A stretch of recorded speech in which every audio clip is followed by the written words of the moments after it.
As we've been going through different sets of material the past 6 weeks of class, I felt lucky to be an English Critical Studies major because of all the overlap of what I've learned from classes that I've taken for my major with what is being taught in this class.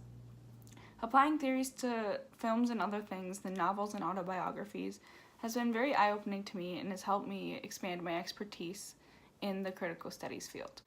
Going off of this, I want to discuss something from The Celluloid Closet. In the film, there was a quick clip of the film Fried Green Tomatoes, a 1991 film that shares the memories of an old woman. Many of these memories deal with Iggy, the main character, and her best friend Ruth. I first saw this film when I was in high school.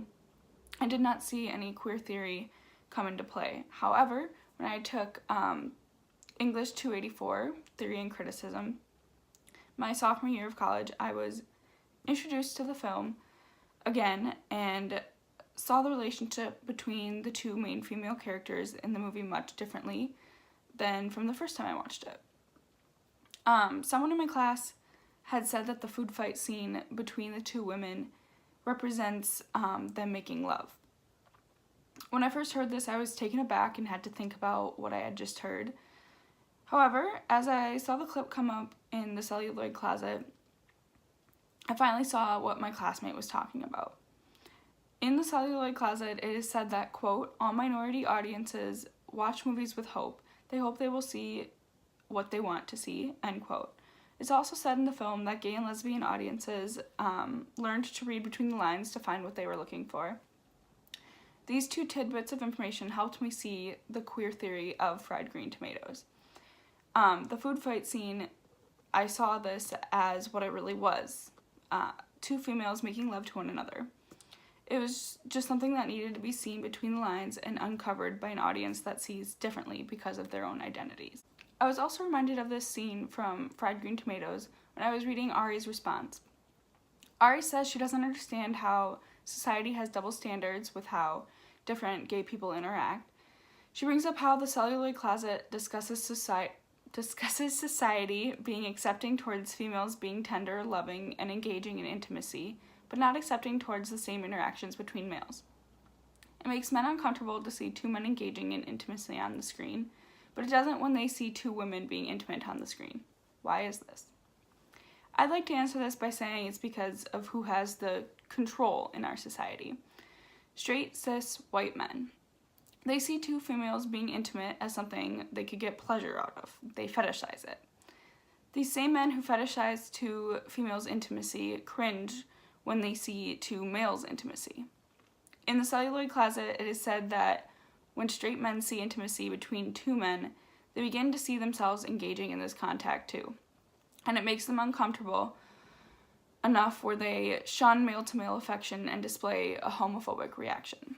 Related to this, Maisie brings up the question of why society views women dressing as men more acceptable than men dressing like women. I like to answer this the same way I answered Ari's question. It's because of who has the control in our society. Straight, cis, white men. Women dressing like men is seen as them dressing as the superior group, and men dressing as women is laughed at because they're dressing as the inferior group. And haha, who wants to do that? Moving on to the next set of materials from this week, I'd like to connect the shunning of male-to-male affection to hypermasculinity and Moonlight. Hypermasculinity is the exaggerated forms of masculinity, virility, and physicality. There are three distinct characteristics associated with hypermasculine personalities according to Britannica. 1. The view of violence as manly. 2. The perception of danger as exciting and sensational. And 3. Callous behavior towards women and regard towards emotional displays as feminine. Unfortunately, hypermasculine ideas are often pushed onto black men from a young age. This can be seen in Chiron's life. Throughout his life, he was affected by black men with hypermasculine ideals. He was bullied physically and emotionally by other boys when he was young. He saw drug dealing as exciting and a way to support himself, and he was also told the way he acted around other boys was too emotional and was seen as feminine. However, even with the hypermasculinity pushed onto Chiron and embedded into his mind throughout his life, The movie ends with him showing affection and breaking down to another man in a very intimate sense. This is where I like to respectfully disagree with Addie's opinion that Moonlight was not a coming-of-age story. I believe it was a very emotional, raw, and real coming-of-age story. Chiron wasn't perfect, he made mistakes, but in the end he was able to open up and rid himself of the hypermasculine ideals he was taught growing up, and instead, his story ends with him being vulnerable in the arms of another man. Sure, Chiron ended up being a drug dealer, but that comes from things he was taught and conditioned to do as a young boy. And this all goes back to intersectionality. He was a young black boy raised by a drug addict mom and an impoverished community with hypermasculine ideals forced onto him. And his role model was Juan, a Cuban drug dealer. And Chiron's past experiences all lead to him being who he was in the end of the film.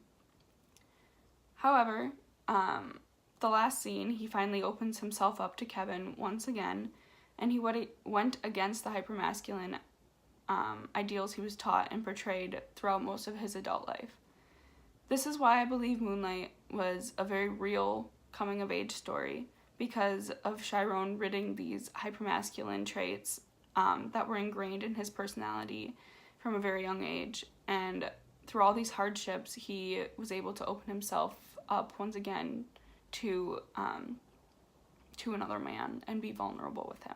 Speaking of intersectionality, I'd like to discuss Paula, Chiron's mother.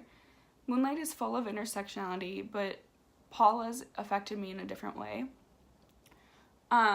Gabrielle brought up Naomi Harris's, the woman who plays Paula, brought up her response in a cast interview. So in the cast interview, Naomi explains that she originally didn't want to take the role of Paula because she was a crack addict and a very negative image of a black woman. However, Naomi realized that Paula was very much more than a crack addict. She was a black single mother in a very impoverished neighborhood with no one to help raise her son. So much more went into her character than just being that crack addict.